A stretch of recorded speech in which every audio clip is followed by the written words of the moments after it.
Hi hello नमस्कार. तर फ्रीजमध्ये भरपूर सारे लिंब पडलेले होते. तर असाच एक मोबाईलवर व्हिडिओ बघितला. तर म्हटलं लिंबापासून आपण काहीतरी बनवूया.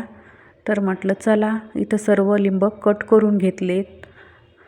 तर अगदी एका प्लेटमध्ये चाळणी ठेवून त्यातला लिंबाचा रस पूर्ण काढून घेतला.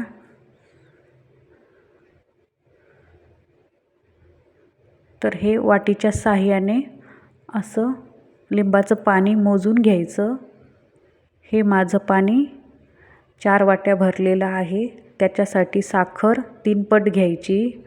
बघू म्हटलं ही प्रोसिजर व्यवस्थित होते की नाही, आपण ट्राय करूया. तर यामध्ये साखर टाकून घेतली अशी पसरून आणि फॅन खाली वाळण्यासाठी ठेवली. हे लवकर असं